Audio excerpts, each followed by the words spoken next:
Good afternoon and welcome to Cybersecurity in Jeopardy. Experts weigh in on the latest cyber attacks. If you've just tuned in, welcome to day 2 of InnovFest 2021. My name is Lyndon Wynn Schindler and I will be the MC for today.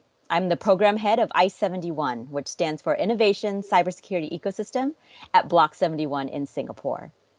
In 2018, I-71 was founded by NUS Enterprise and Singtel Innovate as the region's first cybersecurity entrepreneur hub, with the aim to bring in cutting-edge innovation in cybersecurity. Since then, I-71's regional knowledge and ecosystem has provided startups with the support and go-to-market access to help them land and scale here.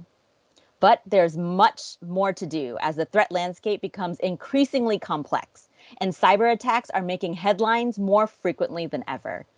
In a recent finding, major cyber attacks could cost more than recovering from natural disasters. Today, our expert panel will offer critical insights into recent incidents that have put cybersecurity in jeopardy. So to change things up a bit, we'll be doing the first part in a game show format.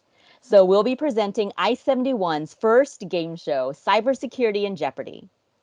Inspired by the memorable American television game show Jeopardy, our panel of experts will be presented with clues about cyber incidents, and they must correctly identify the corresponding incident.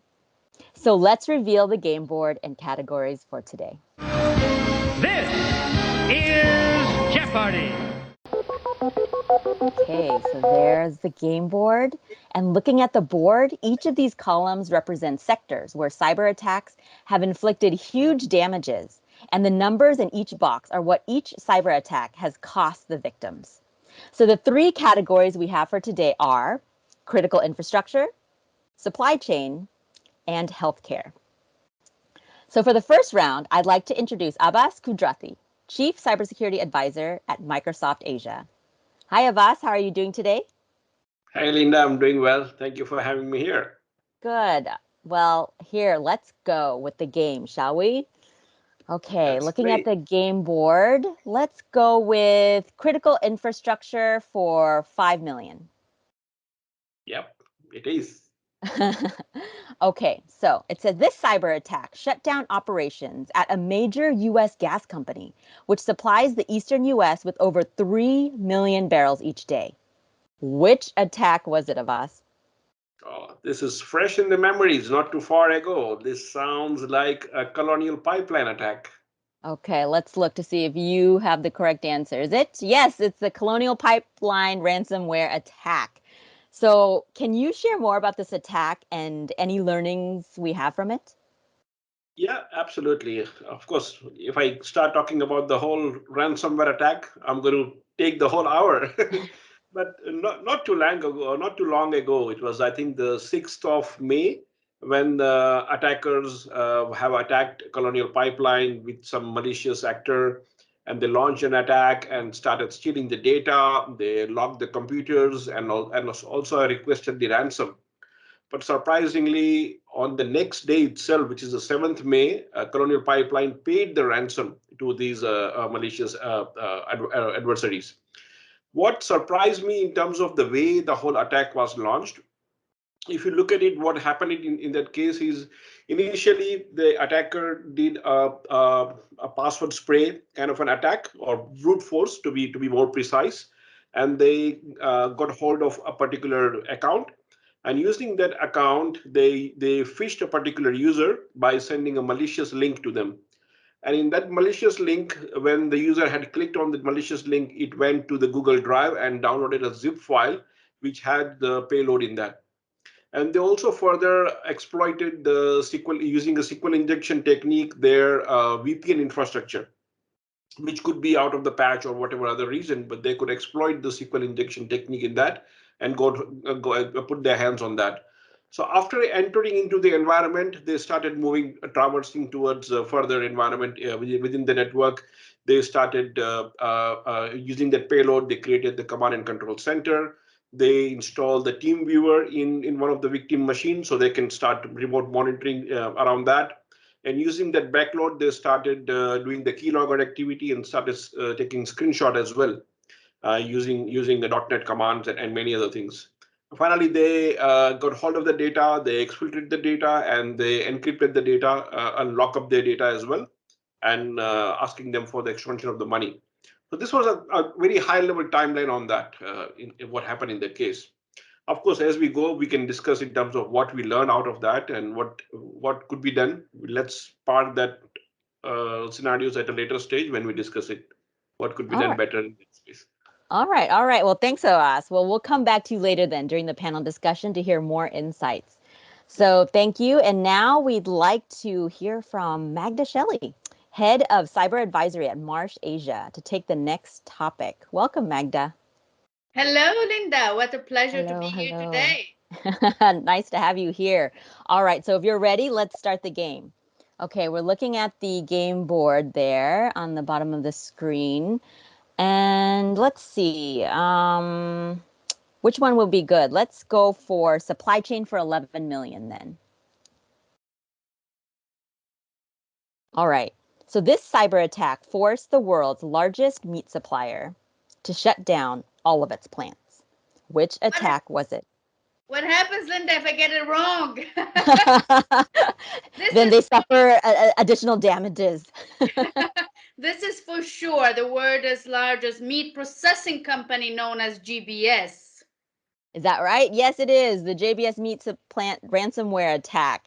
So can you tell us more about this attack or perhaps attacks like it and what the learnings are from it? Definitely, Linda. I think the first point about this attack is, of course, to mention the amount of ransom. The company paid an amount equivalent of 11 million in ransom to the cyber criminals. And the ransom amounts are increasing tremendously, reaching even 40, 50 million. Now, when it comes to this kind of attacks, I think what we have seen in the overall environment is that attacks on operational technologies or plants in general have been increasing, targeting not only traditional information technology, but as well operational technology. This is the first point. The second point, I would say, as an example for this attack, it is known that the attack has been performed by a ransomware called Revil, and similar attacks are actually using affiliates or similar cyber criminals. And those affiliates are basically distributing the ransomwares in different means. Phishing is very well known and the most popular. But then the second one might be exposed services like RDP or even other vulnerabilities across the ecosystem or their assets in general.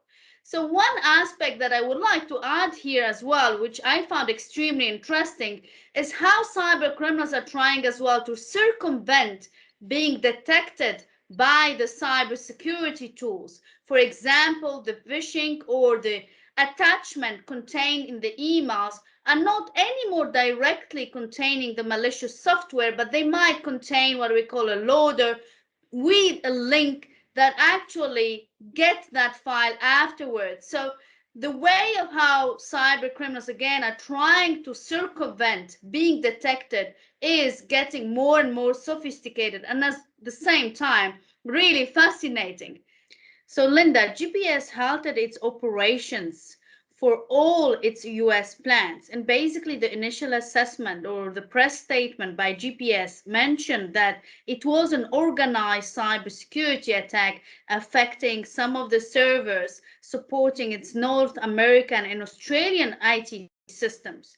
But soon after, it was clear that the company was dealing with a ransomware attack that actually was or is reported as initially being Revil. So Revil is actually indeed responsible for the attack, and the group, even though hasn't not written about the attack on the dark web, it's still assumed as such. So according to GBS, they made significant progress to reinstall and stop the attack while it happened. Now, of course, it means that their systems couldn't come back all online at the same time. They needed time to recover the operations, but the recovery time was still very remarkably fast in this particular example. We're talking about a 1 day recovery time.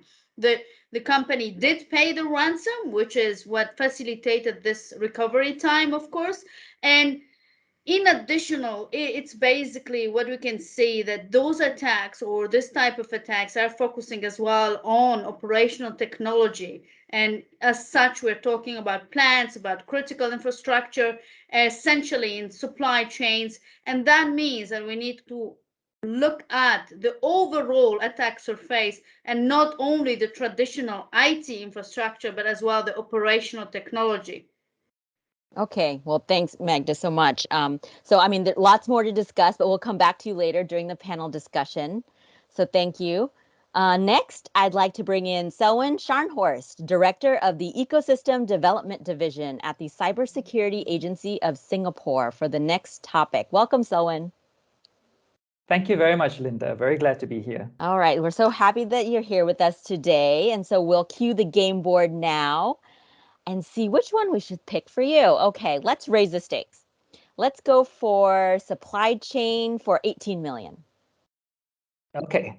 Okay, so this cyber attack on a software spread to its clients worldwide, including top private firms and critical government agencies. Which attack was it? So based on the category and the amount, I'm guessing this is the SolarWinds breach. Is that correct? Yep, that's correct. Of course, you would know that, right? So can you tell us more, Selwyn, and how a strong ecosystem could have made a difference? So this was big news in the cybersecurity community, and news broke towards, I think, the end of last year that there was a significant breach of US-based entities, both from the public sector and the private sector. What they had in common is that they used a piece of software from a company called SolarWinds. And SolarWinds is a Texas company that produces a software that they call Orion. And Orion is used by US government agencies, Fortune 500 companies worldwide, and some other end users from different parts of the world. And they use it to manage their networks. And as you can imagine, managing the networks of a government agency or a Fortune 500 company is not an easy thing. And it's pretty complicated. And this kind of software requires special access, special privileges to be given on the network or on your computer in order to be able to do their work. And this supply chain attack was a fairly sophisticated one, sophisticated in many ways. And I'll explain. So hackers, first of all, had to infiltrate into SolarWinds, the company itself. Then they had to get to the infrastructure that SolarWinds uses to be able to create updates for its software. So, you know, an update, maybe something along the lines of, if you have a version 1.1 of a piece of software, you need to go to, let's say, version 1.2, or maybe even a version 2, version 3. So they infiltrated into the infrastructure that allows SolarWinds to be able to update software that is used by all the other companies out there. And that's the tricky part. So when the hackers infiltrated into that process, they managed to get their tainted update with their own malware into 18,000 organizations that downloaded this. However, the hackers were, of course, quite far more targeted. The sense is that they were more driven by espionage, geopolitics associated with a particular state. And they were more targeted. They chose which backdoors that this tainted update allowed them access to. They chose which specific organizations that they wanted. And then they subsequently, within those organizations' networks, they did very stealthy activities. They impersonated the company administrators or the organization administrators to escalate the kind of access that they can get within the victim's organization. They get privileged access to data, and they may even take out some of the data, hiding it amidst legitimate traffic. And the reason why we call it a supply chain attack is because, in this case, the hackers intruded into the victim's network by first compromising the victim's trusted supplier. So let's say, for example, in the case of a Fortune 500 company that fell victim to this, the Fortune 500 company deployed Orion software, and they fell victim because Orion was created by SolarWinds, and SolarWinds was the party that was infiltrated. So that's what you call a supply chain attack. Now, I won't go into far more details on this. I think many people have published quite a lot of this. I'll just talk about some of the kind of the impact and maybe touch on a few of the lessons. There are a lot of details given by various places, including CSA's own SingCert had an article online about this in February 2021.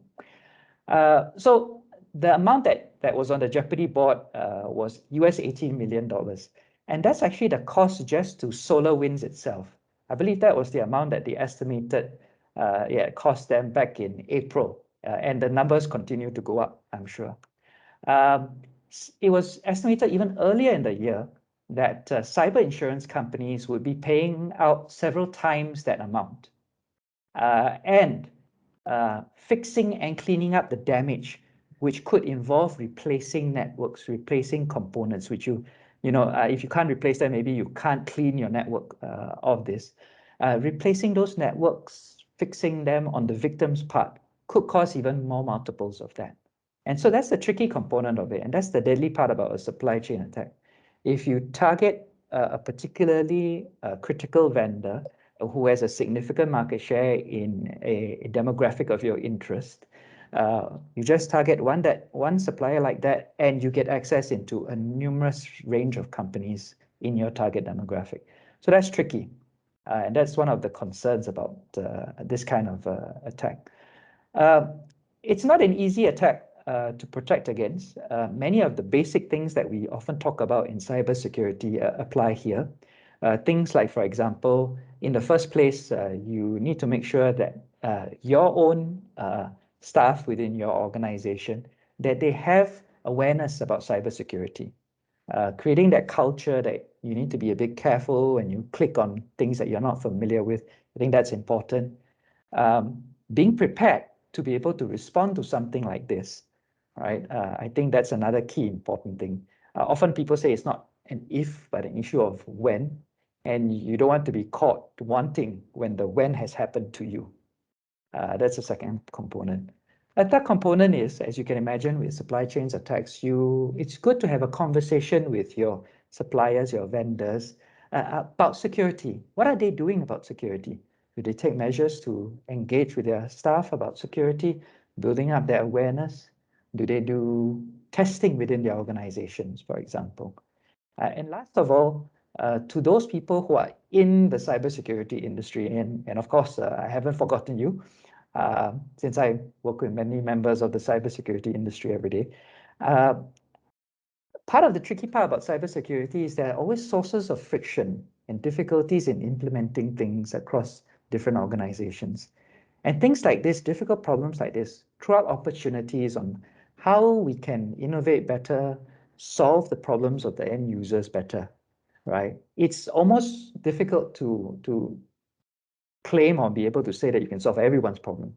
But being able to be clear on what demographic you can try and make a difference, you can remove friction, get it done easier, whether it's a better way to get staff more aware about cybersecurity, help organizations better understand their assets or the assets of their suppliers and how they connect up together.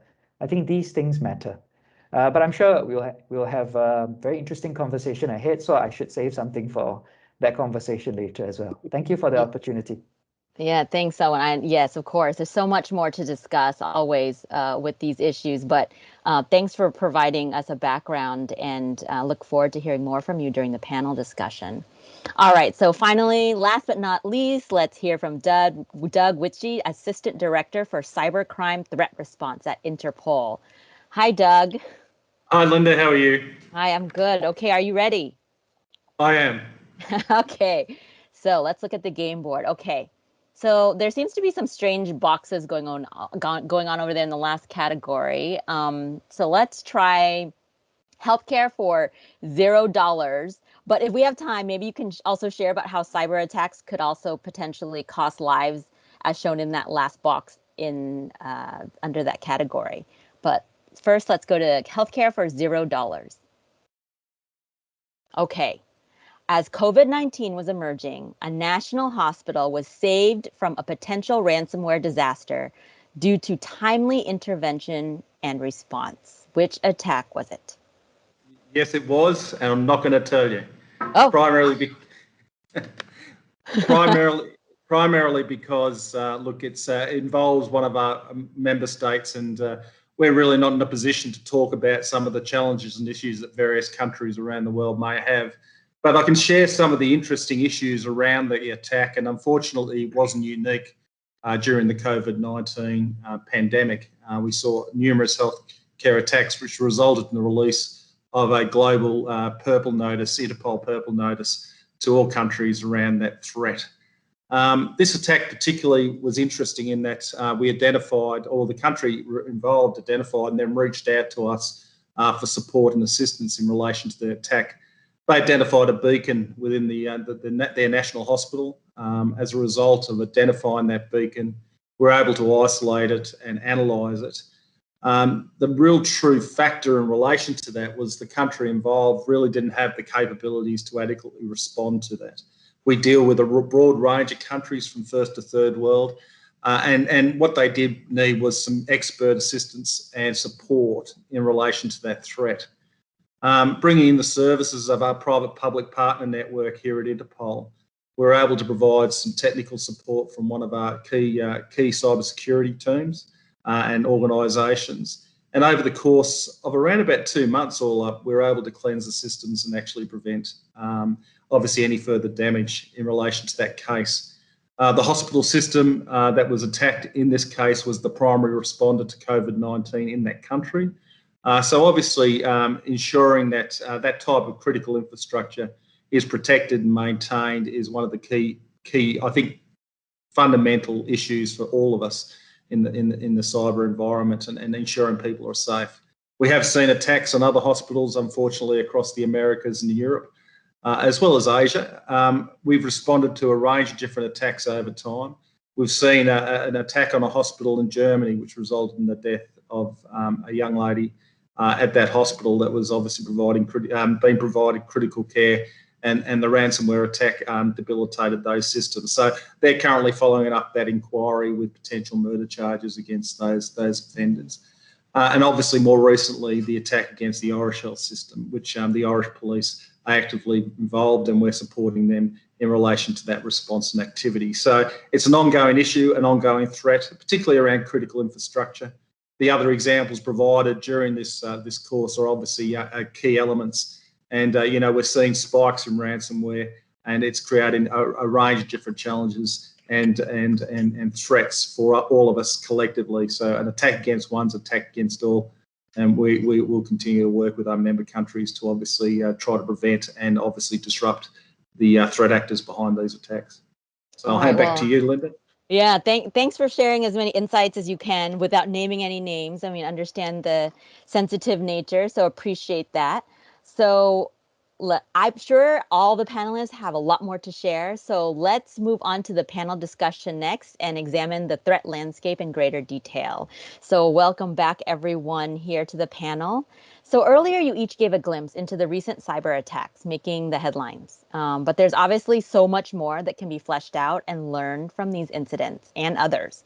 So let's start by looking at the majority of the attacks mentioned here today, ransomware. So I'll start with the first question for the panel. Okay, so at all these attacks, what did you find the least surprising and what did you find the most surprising? Okay, I'll go. I'll start and set the scene, and my fellow panelists can join me on.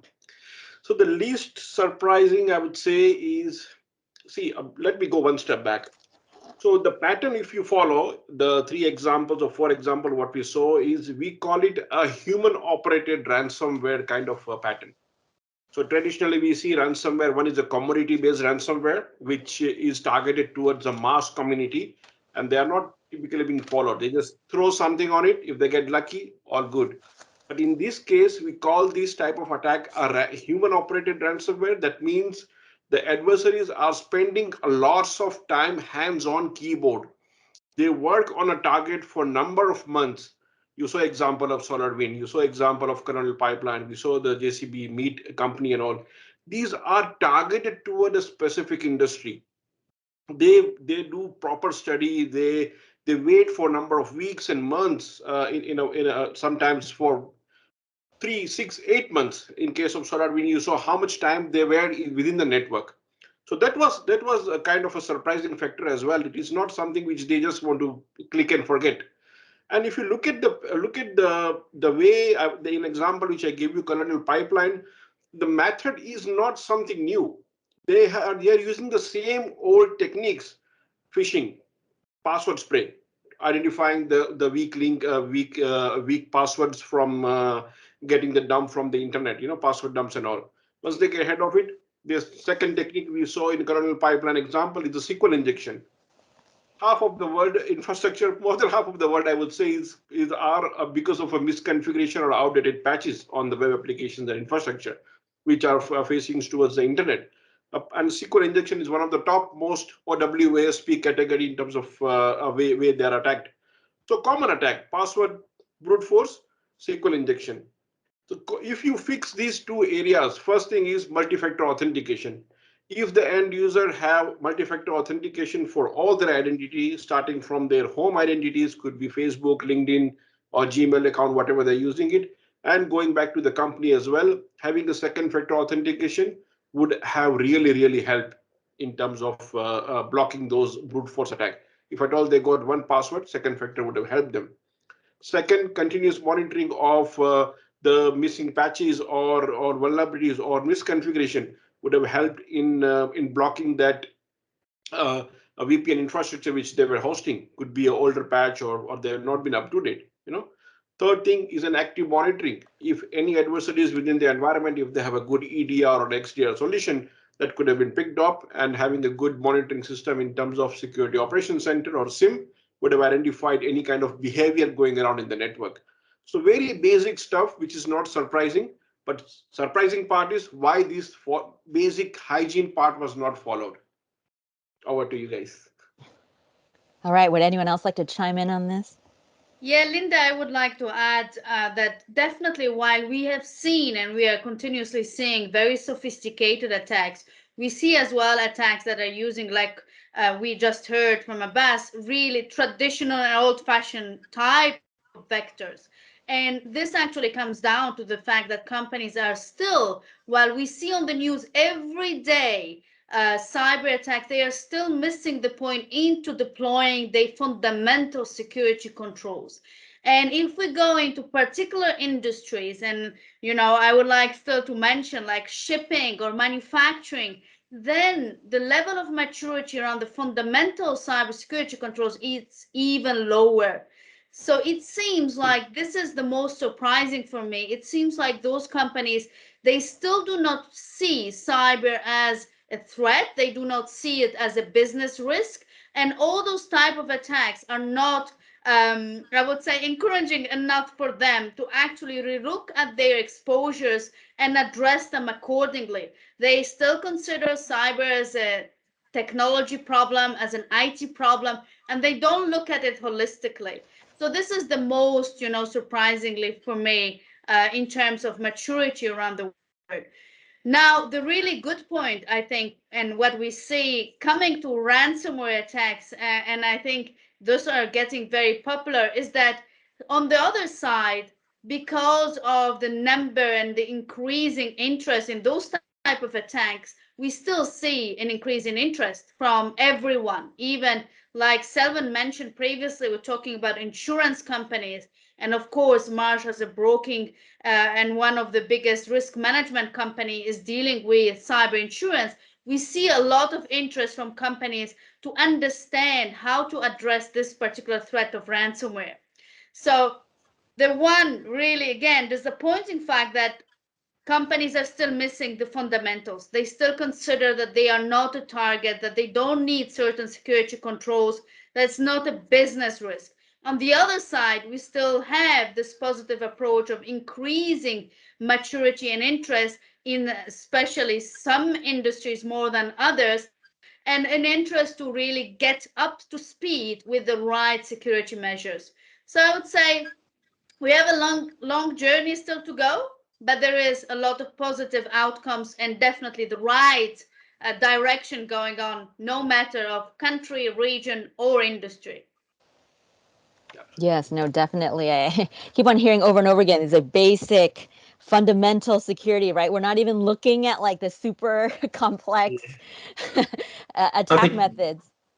Yeah, I think it's important to note that just blocking ransomware is probably a false focus, because ransomware is generally a deployment after a penetration of some description, as Abbas has detailed, and generally you get a double ransomware activity through these scenarios where data has been stolen from these organisations, and there's a ransom demand made for the release of that data onto the open net or the dark web, whichever it might be. So, really, ransomware is just a component of a broader issue around a cyber attack and a cyber threat.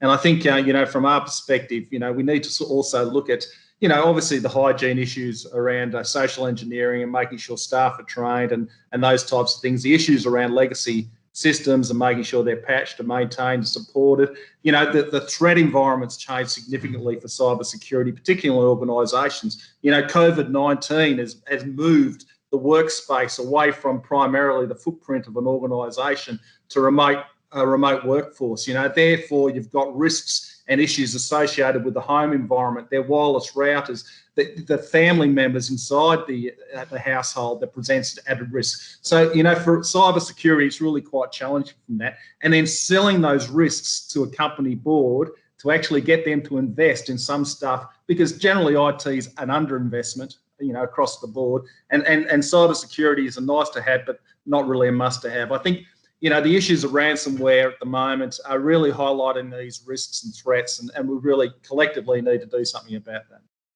Yeah, so Selwyn, I mean, you're part of the Cybersecurity Agency of Singapore. How can we work together and make industry understand the importance of this? Thanks. So I think the key thing is really starting with the fundamentals, cyber hygiene. Oftentimes it's easy to call it hygiene, but it's actually not that easy to execute. It actually takes leadership, it actually takes commitment, and it also requires, of course, some budget. But it's that budget you have to decide. Are you going to pay that budget in terms of investing in your company culture, in protecting your company, in educating your workforce, right? Or are you going to pay that budget in terms of ransom to someone else? And after you pay that ransom, what you'll find is that as a very high percentage, that same person who knocked on your door rather impolitely to collect that ransom will be around again. Right. So I think it's easier to invest in people rather than to pay a heinous tax, and that's my own sense. And I think so. Start first with cyber hygiene. I think what we see often in cybersecurity is that history doesn't exactly repeat itself, but it rhymes a lot. And if you can take hygiene, if you settle a lot of your hygiene issues, you settle quite a lot of not only the repetition but the rhyme, right? So I think that's a key component of it. But I think the key thing, first of all, is people need to be able to have the leadership to be able to step up and have that conversation. So the great thing is that actually we see it becoming a topic more and more at conversations at the board about board risk and all. But I think that they need to be able to ensure that you don't just have the conversations at the board level, but you actually empower someone to be able to look into it, to get that stuff done on the ground. And I think that's where it happens.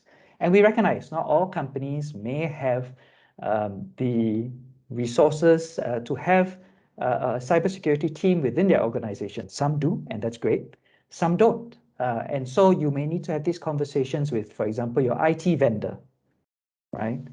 Who may help you out. Oftentimes for smaller companies, an IT vendor is the person that you go to when you want to talk about cybersecurity, right? And now in Singapore, there are subsidized solutions for cybersecurity as well. We're very glad that now that has taken place. So you can get subsidized solutions, cybersecurity solutions there. In Singapore, we have recently, or last year, we've launched a Safer Cyberspace Master Plan, outlining a couple of things that we're going to be doing going forward in terms of things to be able to help people level up their cyber hygiene. One of the things that we're looking at, for example, is a trust mark concept, because we think that if you can incentivize people to get a trust mark, whether it's for your own organization, or if, let's say, you're an IoT company, for example, and you're producing a particular device or a router, if you have a mark that actually indicates that you've actually invested into trying to be more cyber secure, then actually that may tip the scales in terms of the cost-benefit analysis, in terms of how organizations think about cybersecurity. Now, it's not a silver bullet, but I think the key thing about cybersecurity and the wicked problem that is that somehow we've got to tackle it at that human level and addressing the human behaviors and the human incentives to be able to really make a difference in this really tough problem. Yeah, thank you. No, yeah, go ahead, Magda. You have something to add. Yeah, definitely, Linda. I have actually would like to add following Duke's comment and Selvin's investment aspect, or basically the cost of cyber attack.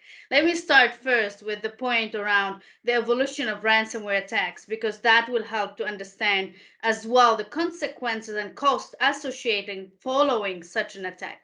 First of all, I heard very often a lack of understanding of what such a malicious software does or malware does. Ransomware, while it has evolved since years around 2000, it changes the way how it operates. Cyber criminals have adapted their methodologies as they're trying to maximize their financial gains. So, for example, from just looking up the systems of the companies and making sure that the data is inaccessible, like Doug mentioned, they are stealing data now and threatening to release the data on the dark web if the company doesn't pay the ransom.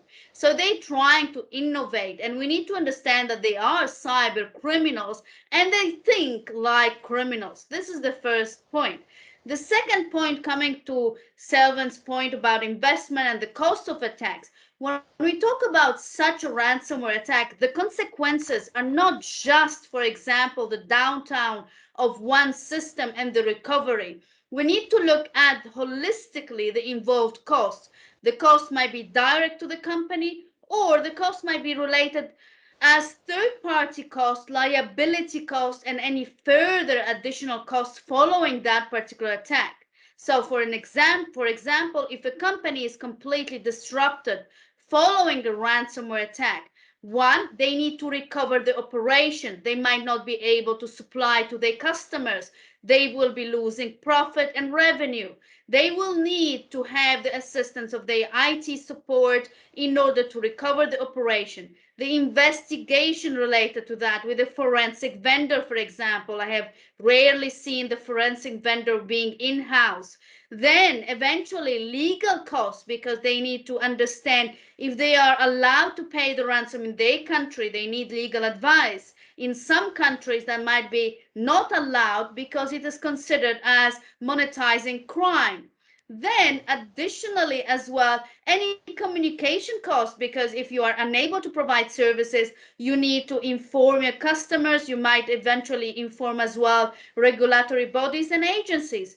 And those are only some of the examples of costs associated following a ransomware attack. We cannot look at the costs only related to an IT disruption. We need to look at it, the business disruption and what that might cost.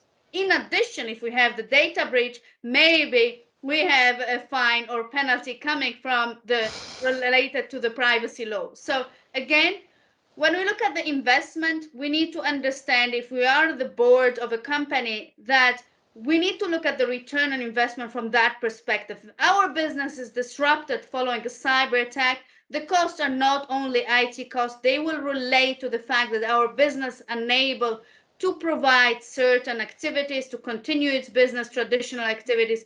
And therefore, if we don't invest in cybersecurity, that is the cost that we will eventually pay, because obviously it's not anymore a matter if, but when. Right. I mean, I see everyone here shaking their heads, like our heads are getting tired from agreeing with each other, right? But look, so we understand now the damages that are incurred once it happens, it grows exponentially with time, and absolutely could cost way much more than the ransom amount. But what happens when when you get hit? The ransom comes through. out of everything that you guys have explained, the costs that incurred, the systems that are affected, should the victims just pay the ransom then? I mean, it's too late. Oops, right? They weren't prepared. And now should they just make it go away for now? Yeah. As Magda said correctly, I mean, if you're paying a ransom, you are supporting the criminals in expanding the business. But one thing I have noticed as a part of it is when the criminals are asking for ransom, they don't ask only the company from where they take the data out. They usually blackmail in a three different way. First, of course, they come to you saying that we have encrypted your data, pay us the money or ransom, and we'll decrypt it. Second, they have taken the data already out from you, and there is no guarantee that they are not going to pass on this information to a third party, fourth party within their ransomware supply chain to sell that data. So what they might also do, or they're already doing it, if your data in question is been compromised, they even get in touch with me saying that, hey, person, Abbas, we have your data, pay us the money, and we will exclude your data from releasing it. So that's the second way of it. Third, they even reached out to the competitor saying that we have from so-and-so company their IP data. Would you like to buy it from us? So three way. First, asking for the ransom. Second, getting in touch with those impacted companies if they have a PI data from them and taking money from them for excluding. Third, selling it to the competitor as well. So there is no guarantee in this space, And I think the other thing for ransom too, it's a difficult decision that companies need to think about and make in relation to those types of issues. I mean, our position is not to pay a ransom. One, it identifies you that you have the means to pay a ransom. It potentially makes you an additional target for future attacks of those descriptions. It doesn't guarantee that your systems are going to be unencrypted or the data is going to be returned, as been mentioned by Abbas. So from that perspective, I think the challenge too is generally when organisations are attacked, they don't share the problem. They'll share it with a trusted community of cybersecurity people. What I've found in this role here at Threat Response at INTERPOL is, I've sat down at a dinner in Singapore and heard the woes of a person that worked for a global company that was currently in the process of being subject to a ransomware attack. I went back to the office, had a chat to the teams. We worked out the ransomware that was attacking that system. Well, we actually had a solution to it. Now, we don't make that public in that because we don't want to show our hands to the cyber criminals. So we reached out to the police agency that was responding to that and obviously provided the support to that company through that. And I think, we've seen time and time again, these big ransomwares, and there are solutions out there if the problem's shared, and it needs to be shared and obviously in a trusted environment. So at least the smart people that work on various aspects of these cyber crimes at least have an insight, can come together and potentially come up with a solution or provide options for a solution to an organisation that's currently in the midst of a response or recovery activity as part of ransomware. So, it's an interesting challenge for organisations. If they try to solve it themselves, I think they're walking a path of significant challenge. I think we need to come together as a community and actually sort of try to circumvent these types of activities and support each other through those activities. I understand there's ramifications for organisations, issues around privacy, issues around data loss, a whole raft of challenges for them, including reputation. But unless the problem's shared, we're going to be struggling to sort of get on top of this threat and get ahead of the threat really over time. Yes, I mean, and we're seeing we only have about 2.5 minutes left, but I just wanted to touch quickly on, SMEs. They're the ones we talk about, high profile, all these big companies getting attacked. But is there a shared resource that you can share quickly to the SMEs to make cybersecurity more accessible to them? Well, Linda, I would like to just start by saying there is so many free, literally security controls that do not require any budget at all that SMEs can follow. There is a misconception that cybersecurity controls are only, very expensive tools. It's not the case. You can implement best practices at no cost, implement multi-factor authentication. That's free for most of the tools. Why you don't do it is a lack of awareness. And I would like then to specify that I am aware of Cybersecurity Agency has a magnificent framework for SMEs that definitely is much, much more relevant as well for companies of smaller size to follow. Selvan, I'm sure you are much better in a better position to discuss this. Thanks, Magda. So I've had colleagues who have come up with a bit of a manual or a bit of a list of some of the things, the measures that people should take. It's called Be Safe Online, as well. Spells out certain first set of critical measures that you really should take a look at, and then after that, once you get that done, an additional set of measures that you should think about. And the key thing about it is that if you look at that list of measures of what you can do, actually not all of them, and it's not all of them are technical, and that's precisely because this is not a technical issue.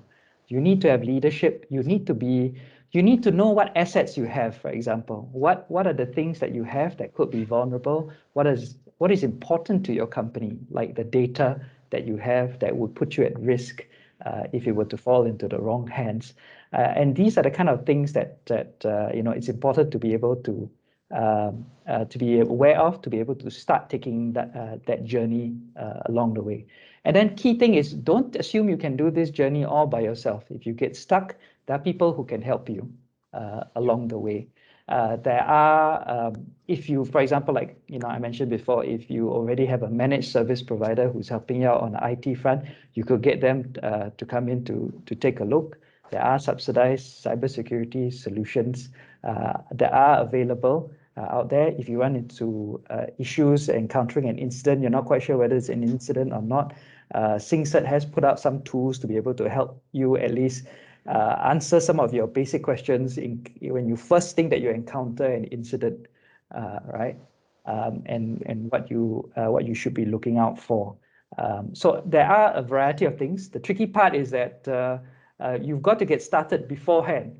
If you only start when you get hit, then that's really tough. You've taken away a lot of options, and like they say, hope is not a strategy. Planning ahead is a strategy. Thinking about these issues is a strategy.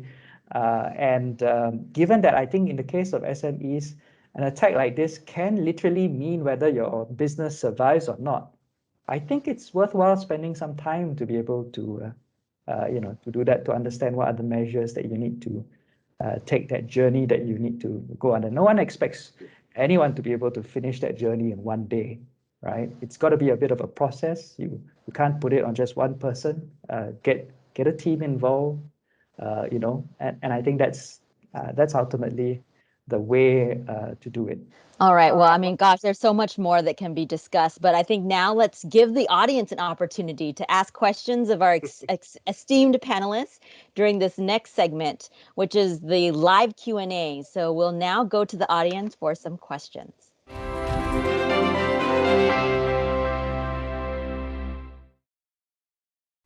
So actually, before we go into our first question, just a reminder that if you have any questions for our esteemed panelists here today, just pop them into the chat box and hopefully we'll be able to get to them. So I also see that Doug has found a way to make his virtual background work. So now we can show a united front in our fight against cyber attacks. Okay, so first question looks like we have, what considerations do companies take when deciding whether or not to pay ransom? Does having insurance actually make it more likely that victims will pay? Anybody want to chime in on this one? Linda, I'm definitely chiming in. This is a very interesting question and very relevant, especially with the increase of ransomware attacks nowadays. Now, let's make it very clear. In general, paying ransom is not recommended, and it's considered as financing criminals. However, let's be at the same time realistic. Companies, when falling victims to ransomware attack, sometimes do not have any other choice. They basically lack the right security preparation. They will not have the right resources, skills, or even, just in simple words, the right backup to continue in their operations and activity in a, I would say, normal or standard timeline, not making them lose a lot of financial losses in general. So as a comment, it's not a matter of whether the ransom should be paid or not. It's a matter of being clear of what it does mean and then understand the reality of the situation when companies fall victim to those kind of cyber attacks. Now, to add, of course, as part of the cyber insurance is there to help. And therefore, it depends on the client choice. We definitely recommend to check with the legal support of the companies, making sure that they follow the legal frameworks, especially when some companies might be following the USA regulatory framework, like the Foreign Corrupt Practices Act or others. So it is really important to get the assistance from the legal counsel or an external legal firm.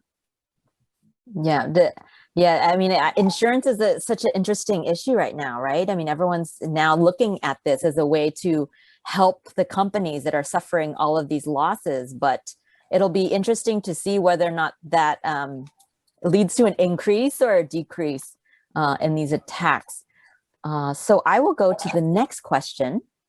When governments inevitably make ransom payments illegal, will this be effective or will it send ransom payments underground?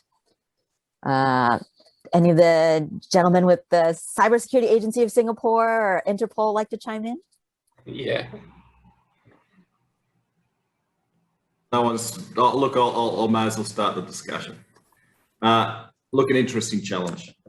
Organisations will find ways of doing their business no matter what. And I think, you know, in relation to ransom payments, you know, whether they go underground or they're visible, you know, maybe you won't get the notifications that the ransom's been paid. I think that's going to create more and more challenges. Look, ransomware and the payment of ransom is an interesting challenge and interesting frustration for organisations to get their mind around it. You know, it could be an easy win for them to pay a ransom, but it also flags the fact, particularly if it goes public, that they're open to paying of ransoms.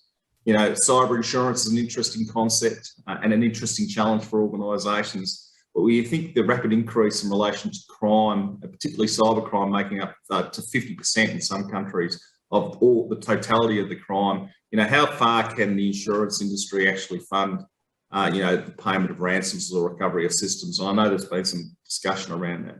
You know, we're of the view not to pay ransom, but that's easily said than done.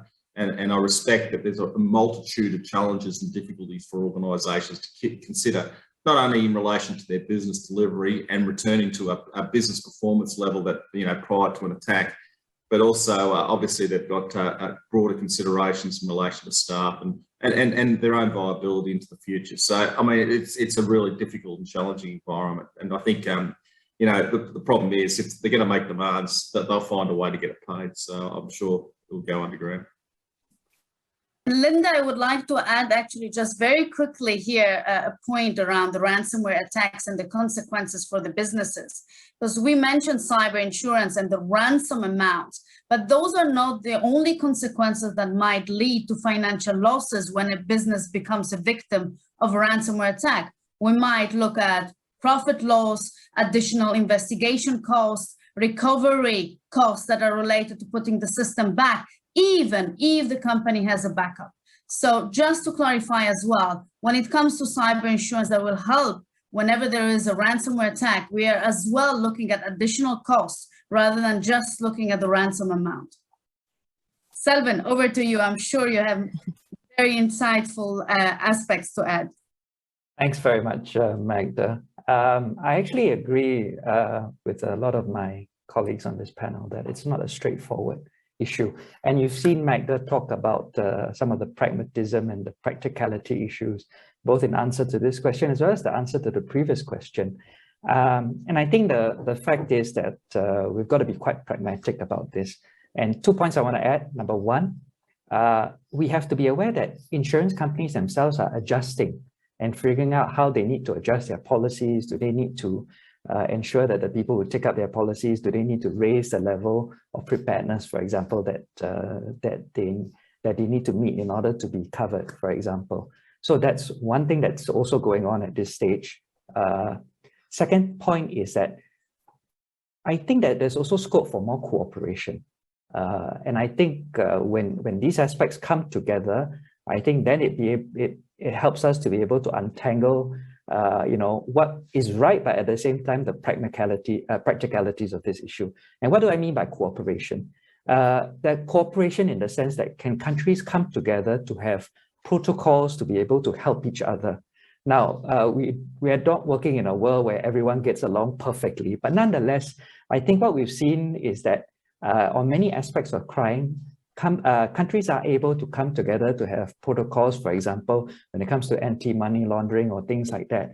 And the question is whether countries can come together to be able to cooperate in a way that is able to disrupt some of the payments that are associated with ransomware.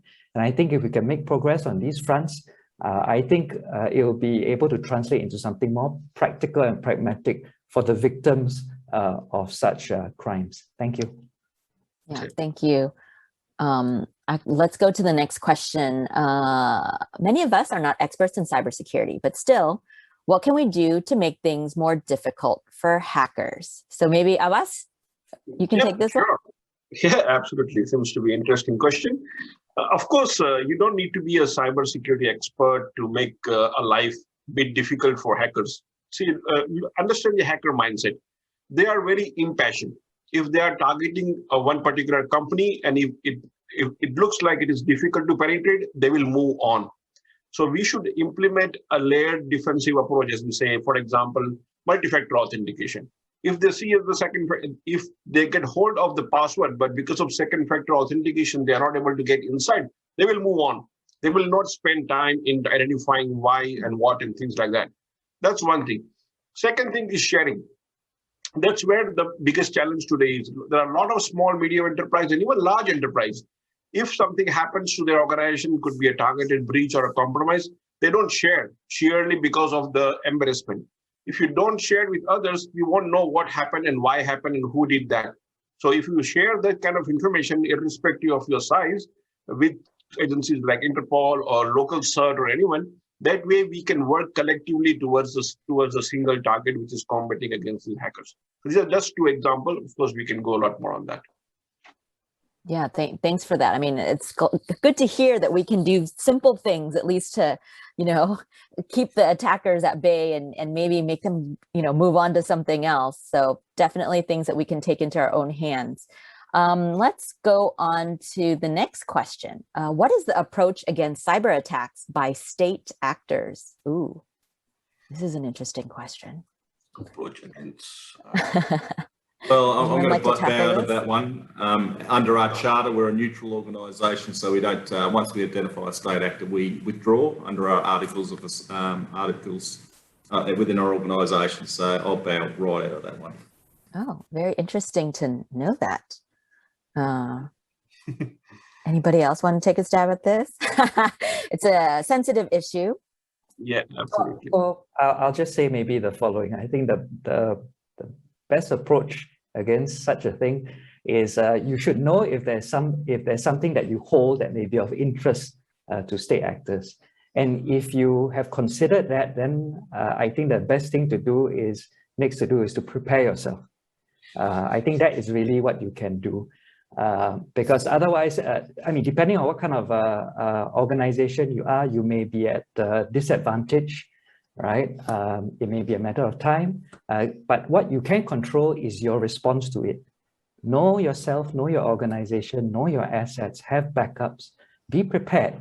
Look out for the signs so that if something does happen, you are prepared. And I think that's probably the best approach.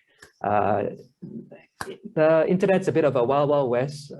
Different countries are trying to figure out how to navigate this relative to your usual diplomatic protocols, as well as what happens in normal statecraft. But I would say, and that's probably going to take some time to resolve. You see it happening in global geopolitics. People are feeling their way around. Do what you can do to control what you can control. Know yourself, take your own preparations. And I think that's probably the best that you can do. Yeah, good advice. Definitely something that we should consider. Yeah, anyone else want to add anything in terms of like what we can do personally? Linda, I think I would like just to chime in. We very often talk about enterprise and corporates or just companies having an approach to cybersecurity by identifying protecting, then detecting any suspicious activity, responding and recovering. Now, let me take a step back. As a user, first, extremely important and relevant point is to remember and understand that whatever we are using online, it doesn't come with security and privacy enabled by default. There is a part of responsibility that always comes down to the user. And I will give a very simple examples here. When you're talking about platforms like LinkedIn or platforms like Facebook even, so they're very familiar to our audience, they both have settings, security settings and privacy settings.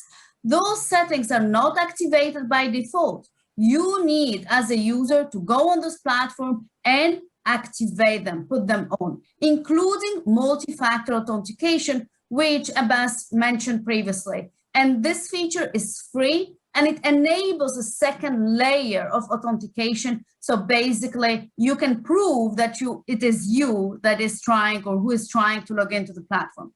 So as an additional point around that particular topic is also about the shared responsibility concept. And it applies to individuals, and it applies as well when we are using platforms online or even solutions from big brands. There is always the responsibility of the users. Right. I mean, I think you always look at the personal responsibility first, then you look outward afterwards. So I think those are good tips for us to feel like we have a bit more control of our situation. But what about this next question, which is really interesting? So why not use the latest tech, such as homomorphic encryption tech, to make the data unusable instead of protecting them, which most of the time are reactive and hackers are one step ahead? Anyone want to tackle that question? How many people can afford to have that kind of a technology? That's another question. It's not easily reachable and implementable as well. The challenge we face today is people are not even classifying the data. If you classify your data correctly in terms of what is sensitive, what is critical, what is public, and what is internal, accordingly, then you can apply this kind of further enhancement or further control for protecting the data. So start with basic. Encryption is, yes, helpful and available and doable and achievable, but start the basic one. Educate your employee how to identify the different classification of data, and based on that classification, you apply the various control, could be encryption or how to handle them and how to share them. And then think about those homomorphic encryption tech. Such a mouthful. Yeah, I mean, I guess like we always talk about, right? Like you can add in, 5,000 layers before you get into your, account, but who actually has access to this and who can it help? But if you do have access to it, I think that's a great, definite extra layer of protection. Why not? Okay, we have so many quite good questions here. And the next one is, what are the international agencies doing in terms of technology to mitigate cybersecurity attacks in the infrastructure of different countries? Oh, anybody can share? I can add it, but yeah. In terms of technology, can you repeat the question? Okay, sure. What are the international agencies doing in terms of technology to mitigate cybersecurity attacks in the infrastructure of different countries? So again, it depends upon whose infrastructure. If you're talking about the cloud service provider like Microsoft, of course, they are on top of in terms of very actively monitoring things for all the threats and all the signals across various different countries. And they have their cybercrime unit in every region, and they're monitoring their cyber defense operations center and whatnot. But if it is your own local infrastructure on premises, they cannot go in and monitor those areas because it is controlled under your jurisdictions or whatever you have applied in that case. So the question is a bit tricky, in my opinion. Depends on the scope on that. Yeah. Doug, would you like to add anything? I think, from our perspective, I think we've got a responsibility to look at preventative measures to either harden the environment or put in some sort of prevention in place to, hopefully distract or not so much disrupt, but divert people that potentially might become cyber criminals. I mean, the fact is, and the reality is, it's a low entry crime type now with a lot of the services that are available on both the open and dark web. So that's one aspect, and people that might be lured to that might not necessarily see the potential consequences, arguably, around being involved in this crime type. You know, for us, we've undertaken a significant preventative operation over the last year or so, where we looked at the issues around denial of service attacks, and what we looked at was the vulnerabilities around the DNS servers and how we can actually just patch those services. Now, it's a monumental task. It takes a global effort to respond, but we work with one of our private-public partners to actually sort of try to identify that and shape their reporting to be able to improve the potential response by each of the countries that get that type of reporting. So it's about target hardening and closing the environment to make it a bit more tougher for that to be exploited. But again, you know, this is an ongoing battle. You know, the challenges and the difficulties around cybersecurity stem too from a lot of old legacy systems that, you know, are starting to be exploited because they haven't been upgraded or renewed within organisations. And that's just one target vector of many. And I think that the one factor is, you know, if people can make it, people can break it. Really, it's ultimately the case. And I think what we need to do is sort of try to sort of make sure we've got good, solid education across the community. You know, we support the community and we share information, risks and threats across that community, because ultimately it's the global community that needs to respond to these types of issues. Definitely something that everyone is looking at right now. So great question. Okay, how about this one? Are there any effective ways to keep cyber forensic evidence for other companies to learn from real life cases and be more alert? Yep, I can take that. Of course, there are lots of ways to collect the cyber forensic evidence, but if you are a small, larger enterprise, why do you want to invest your time and energy in collecting those cyber forensic or evidences for those malware or ransomware? Let that to be done by the specialized company who are there into that business. So, for example, Microsoft have something called Malware Zoo, where they have thousands and thousands of malware they continuously collect from various sources which have been targeted towards their infrastructure.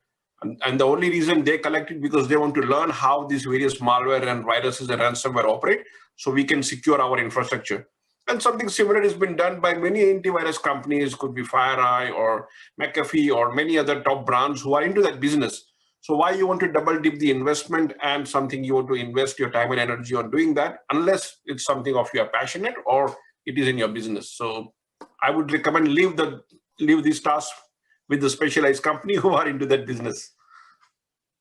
Okay, well, it looks like we have time for one more question. Okay, so how do we manage the balance between investment in cybersecurity and the fact that we don't have 100% security in place?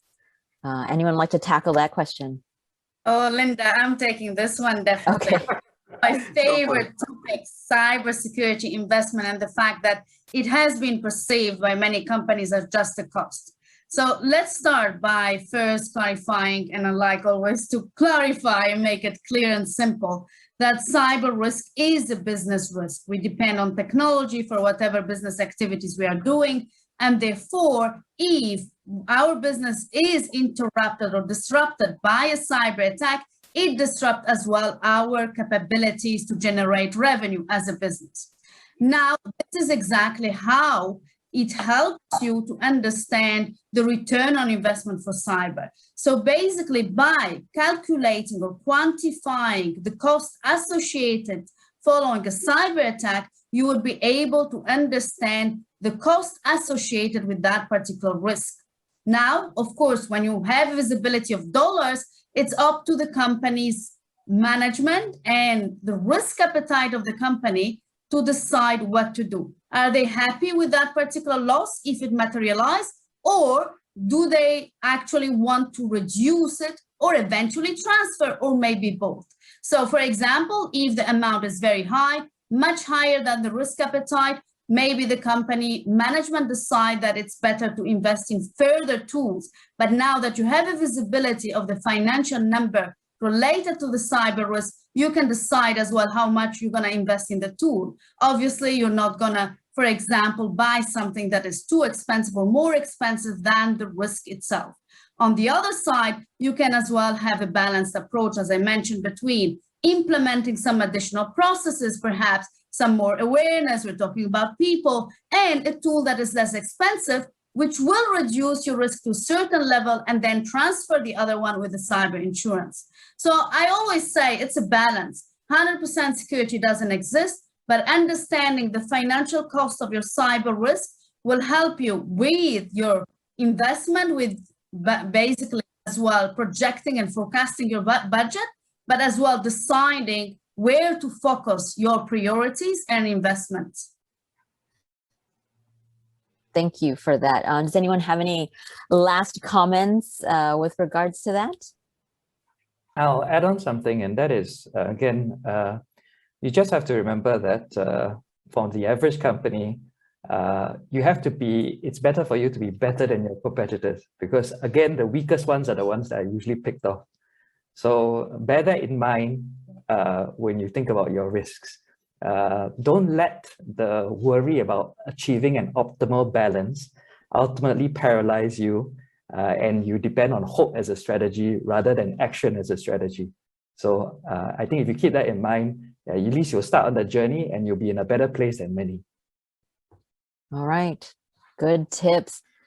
All right, so I think with that, we've come to the end of today's panel, Cybersecurity in Jeopardy, experts weigh in on the latest cyber attacks. I think we've got lots of good insights from our experts here, and lots of ways in which we can personally take responsibility for some of the preventative measures that can be in place to thwart these cyber attacks. So I'd like to thank our panelists for this very informative and enjoyable session. Also to our organizers, NUS Enterprise and Informatech, as well as everyone from all over the world who's joined us in this session. So if you'd like to be a part of our vibrant I-71 ecosystem, make sure to go on our website, join our mailing list, and follow us on social media. We hope you've enjoyed the panel and wish you a great time at the rest of InnovFest 2021. Stay safe and goodbye. Bye, everyone. Bye.